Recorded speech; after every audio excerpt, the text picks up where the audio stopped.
Time for a quick update on our 63 Corvette Roadster.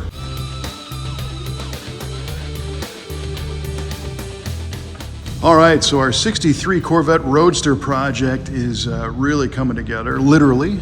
Last time we showed you this car, this whole front nose assembly was not yet finalized. But now all the different pieces of this Corvette puzzle have been bonded together. And you can see here, this dark color is the resin that glues this fiberglass together. You can see how some of the gel coat's been worn through as we've sanded to make these things fit properly. You can also see how the doors and all the rest of the panels, well, they all line up the way they're supposed to. And it took some doing. Hiding under here, you can see that line, that dark color, that's the resin line showing that this piece is different from the bottom part. But after getting everything glued and clamped in place, we let it all cure. And then we removed all the clamps and then had to finish working all these gaps and these body lines so that this Corvette looks the way it's supposed to. It's a lot of work to put a Corvette together because your bird cage structure, which is the steel structure, you can see there's not a whole lot to it.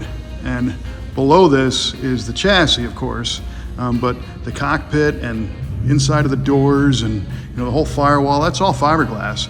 And fiberglass, we like to say it's alive because it moves around, it's flexible.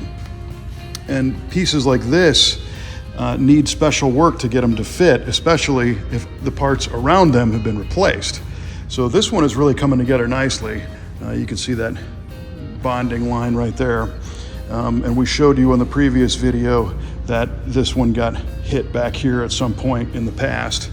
And we really are putting a lot of work into making this one fit the way, not only just the way it was supposed to, but make it fit nicer, because this car is going to be really stunning when it's finished. So it is riding on an aftermarket chassis. The decision was made to up the power, so now it's going to be relying on a 535 horsepower LS3 from General Motors, crate motor this time. Made it to a Tremec TKX 5-speed manual transmission.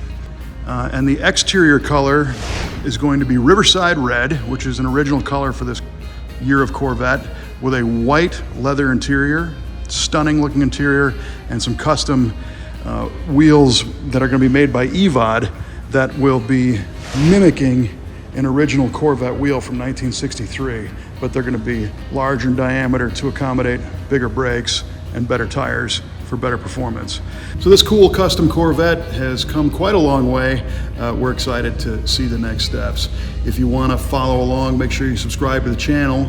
And if you have a car like this or any other hot rod or custom or muscle car that you want some help with, you can always reach us at v8speedshop.com. And we're happy to chat about how we might be able to help you turn something into the car you've always wanted. Thanks. See you next time.